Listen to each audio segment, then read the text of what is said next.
Hiya, and welcome back to Sylving, the game that teaches us that we will always be happy whenever we're eating Brum's cooking. Yeah, and yes, pray for Raj. Anyways, let's just hop right in. The hearts out for Raj, just hearts out for Raj.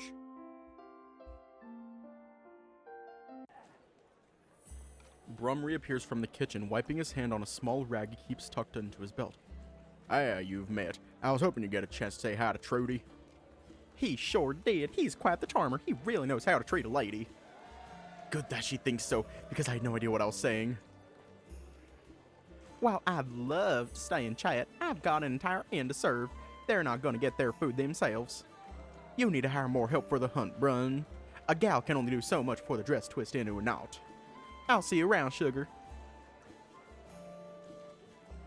Oh, don't worry about it. And stop calling me Trudy! She sashays around the counter towards the kitchen. Hyperdigivolution. Bulbo Shido Hyperdigivolve 2. Ninzium in the Ninja of Courage. Okay. Swinging her hips in a fashion that draws most of the attention in the room, while Brum chuckles, rubbing his tender pelt. Hey, she'll warm up to the nickname someday. I just know it. I'm pretty sure she's going to break her hips before then. That is a risk I'm willing to take. The two of them share a hearty laugh together, the bear giving Agnar a nudge on his shoulder. He slips in and out of the kitchen carrying two big plates of food. Each carries a hollowed-out loaf of bread filled with rich, decadent-smelling stew. Soup? 3 bowls of lapscales, ready for eating. I look into the hearty helping I've been given and swallow nervously. He always serves such big portions, but considering Brum's big belly, it might seem like a small serving by comparison. Now, y'all better not leave a crumb after you've eaten your bread bowls. I have to get back to work in the kitchen. Enjoy. He provides us each with a large wooden spoon. Agnar's looks like it might actually just be a ladle. As the water line in my bowl lowers, I break off pieces of the rim to dip in. The stale bread soaks up the soup and I take a bite. It's a great combination overall. At one point, Agnar lifts the whole bowl into the air, drinking the stew straight from the source. Once done, he simply devours the bowl in a few bites. Finishing his bowl, he licks his lips. He must have really been hungry, consuming an entire bowl while I'm not even halfway through with mine yet. The volume of the crowd rises and falls. At one point, the cheering and laughter becomes downright deafening. It's a bit much, but at the same time nice to hear. Gertrude continues to be a stunning blur of customer service excellence. I don't know how she does it, but just watching her go is like a dinner and a show all by itself. Despite the workload, she doesn't break a sweat. I can't take my eyes off of her, even if it's for the wrong reasons. For better or worse, her beard is eye-catching. Brum comes back with a second bowl of lapscals and our tankards refilled. Everyone's having a good time. They're also cheerful. It's easy to get caught up in the atmosphere. The smell of food and alcohol in the air is intoxicating. I smile from ear to ear as I take it all in. I'm actually having a good time here. Someone picks up their mug, standing up with one leg on the table as they raise their drink high in the air. For the glory of the hunt! For the hunt! For the hunt! Agnar lifted his tankard high in a celebratory toast, joining in with everyone. Grab my tankard of cider and swing it in the air to join in the toast. For hunting! But I was way off the mark.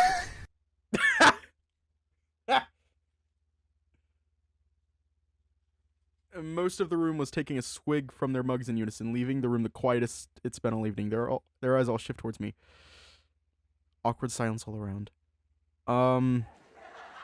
Everyone bursts out laughing, filling the whole room and drowning out all their noise and thought.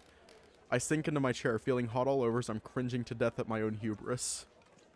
I'm sorry, what the fuck? I can't believe I just did that. That was a good cheer. I didn't expect you to join in on it. Agnar keeps his cool and doesn't laugh like the others, but I see his wrinkled smile telling me how badly he wants to. I cover my head with my paws, pressing my forehead against the wooden counter out of desperation to hide myself. I couldn't sink any lower in the seat if I tried. I just want to coil up and invert into nothing. Brum comes out with the wash rag and wipes down the counter of the beer and cider spilled during the toast. Glad to see you in house spirits for the main event, Lord Aaron, and the town seems to be worn up to you already. You kidding me? I missed the timing completely and they all laughed. I don't mind them. We're all having a good time, and like our wolf here said, 'twas a good cheer. The big bear returns to the kitchen, and all goes on as if nothing had happened at all. See, I'd start crying. Granted, it's not that hard to make me cry. But I'd start crying.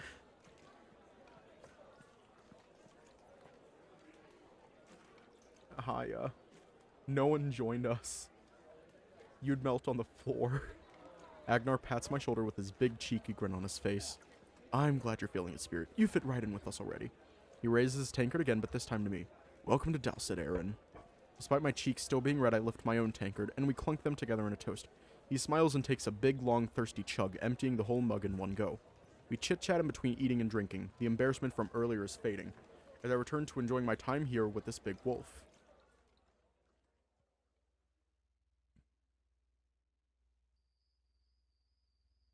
You thought she was a man! Oh my god! Oh my god! Oh my god! Oh my god! Just, we go from this to just cutting immediately. You thought she was a man? She has a beard! What was I supposed to think?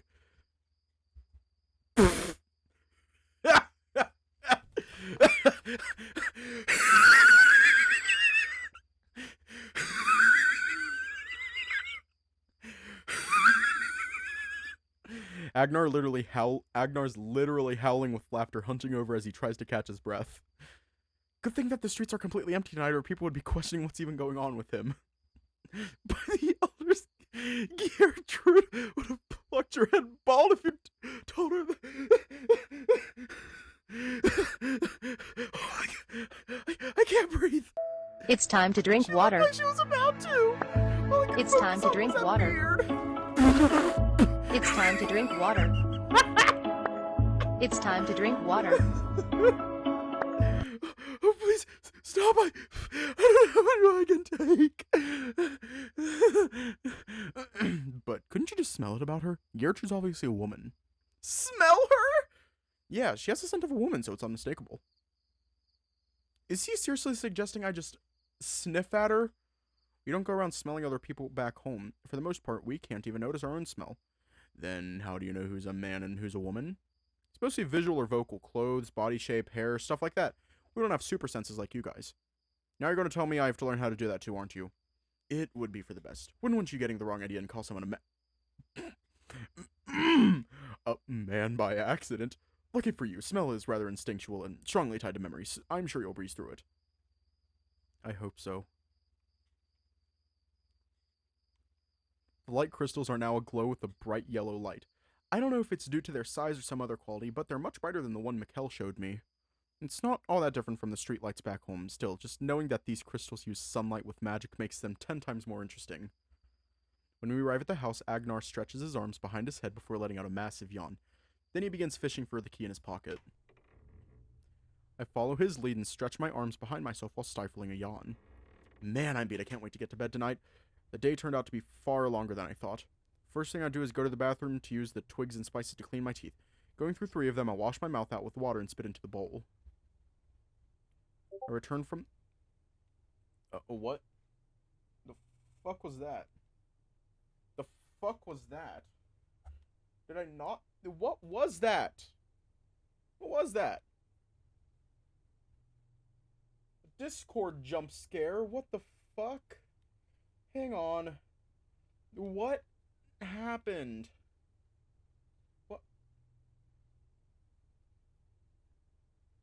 Oh. Oh. Oh, okay, I know what happened. I forgot to close Discord on the other laptop, and it's hooked up to my audio interface. So I just fixed it. That genuinely scared... Oh my god, thank you for the raid, Axel. Thank you. That genuinely scared me. I return from the bathroom to find Agnar slumped on the bench, eyes half-lidded as he stares at the door. I'm about to head upstairs when something shiny catches my eye. It's a pouch of magic crystals Mikkel brought for our lecture sitting on the table. Mikkel must have forgotten these when he left earlier. I think it's more likely he left them for you since they're here for you to learn about. Really? We are talking about Mr. Forgetful here. They're too small to be useful for anything but a teaching aid. He probably wanted you to toy around with them. But don't use them. Crystals can be quite troublesome when misused. Come on, these small things. They may be small, but you'd be surprised how easy it is to start a house fire, or how hard it is to put one out. It's better to rely on other methods. Crystals are much too trouble, if you ask me. Huh, didn't expect that from Agnar. Reminds me of how some customers from the electronics store would complain about how overly complicated tech is these days. I don't see why you wouldn't like them, though. They seem incredibly useful to me, and very pretty to look at. If I want the stream longer, put the censor and play the line clothes scene. Okay, I'll keep that in mind. I smiled to myself and tightened the rope for the pouch before letting out a big yawn. I think I'm gonna head to bed. Good night, Agnar. Sleep tight. Good night. Don't stay up too late. I'm sure your bed's missing you. I don't need a bed. I'll just fall asleep here. Wait, what? I look up at the stairs, raising an eyebrow. He hasn't been sleeping down here this whole time, has he? What about the other room upstairs? Isn't there a spare bed in it? That is Lord Mikkel's private study. It's where he keeps all his research about magic and Sylvings and whatnots that he's gathered from your world. Wait, does that mean I took your bed? I'm so sorry I didn't think about it until now. You must be wanting to have it back already. That's not my bed. It's where Lord Mikkel would rest when he is too tired from his studies to go home. Everything in this house is property of the Vedskiogen family. Since the building is normally vacant and the bedroom is rarely used, Lord Mikkel was happy to lend it to you. But where are you supposed to sleep then? He straightens up his slumped, sleepy posture a little and clears his throat. As both his lordships and research materials are meant to be a secret, we cannot risk hiring a night guard. Thus, I sleep here each night to deter burglars and ensure confidentiality. So what, you just sleep down here even before I arrived? I do, and I did. On the floor. I sleep sitting, like so, here on the bench. I've been trained to rest with one eye open, upright and in the rain if need be. That's not fair. We should ask Mikkel about getting another bed tomorrow. I can have a smaller one when we use the big one upstairs. The wolf sighs. I appreciate your concern, but I'm fine. I have no trouble sleeping here. I've slept in far worse conditions than this, trust me. But still, I'm more comfortable like this. Makes it easier to react if someone were to break in at night.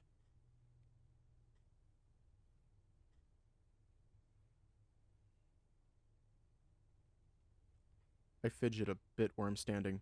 Even if he says it's fine, I can't just swallow this. He deserves some kind of accommodation for all his hard work, doesn't he?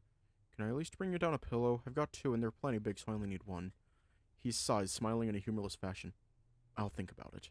Now, you get your rest. You've earned it after all you've done today.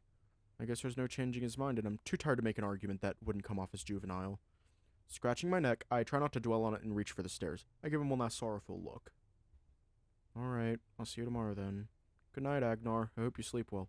I will, Aaron. Good night. I trudge up the stairs, feeling defeated and still sore from this afternoon. My legs feel like they have weights attached to them. I close the door, toss off my clothes, and throw myself onto the bed down on the pillow, groaning in frustration.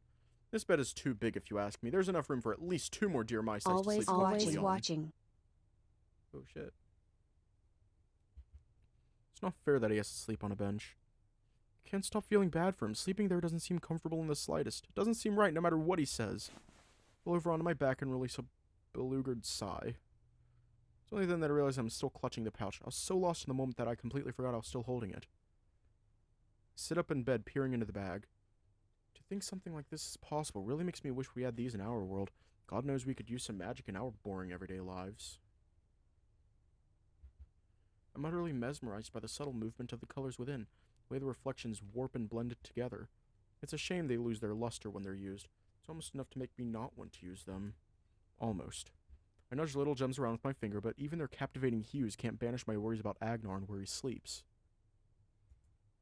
Still, he didn't want to budge on it, so I'll take my mind off it and keep myself distracted with the crystals. That is a terrible idea! Which one is which again? I sift through them to try and jog my memory. Red is fire, obviously. Yellow is light. I saw that plenty today. Blue is water. Cyan is ice. Green was air, or maybe it was plants. It was air.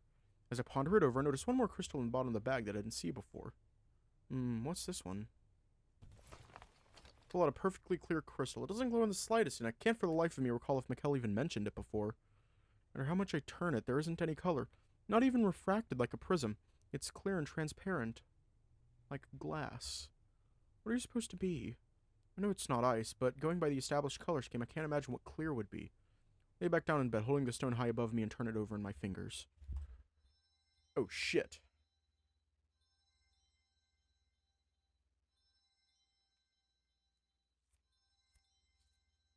We could have done this yesterday. I just realized, and I'm sorry. I hold it up to the moonlight to see if I can get a better idea with more light. And it's at that moment that I feel something from it. Slowly, tiny little grains of light begin to shimmer around the stone. The more I hold it in the light, the more it resembles a snow globe. With the dark room behind it, it's looking into a patch of starry sky. Countless tiny stars sparkle within, drifting towards the center. Wow. It's magic, real magic. Right in my hand. It really is beautiful. Particles fly around it, like they're dancing as they go inside. Since it started to react when I held it up to the light, I'm assuming it's a moonstone. A counterpart to the sunstones outside. Mikkel didn't mention it earlier, I'm sure of that now, but it made for a nice surprise, seeing just how pretty it is. I could watch it all night, but before I know it, the gentle twinkle of the stone lulls me to sleep. Bring the crystal close to my chest and drift away. And that is Sylving. Don't worry about it. Don't worry about it, my guy.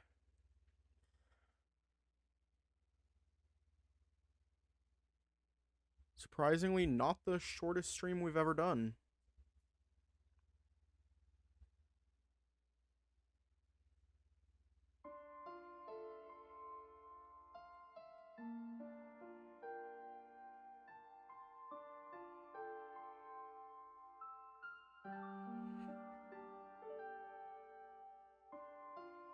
Yup.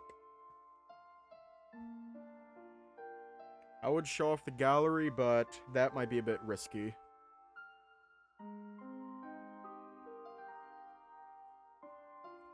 Because there's penis. Okay, well, you know exactly what time it is. Stay safe, have a good night, and I will see you all tomorrow.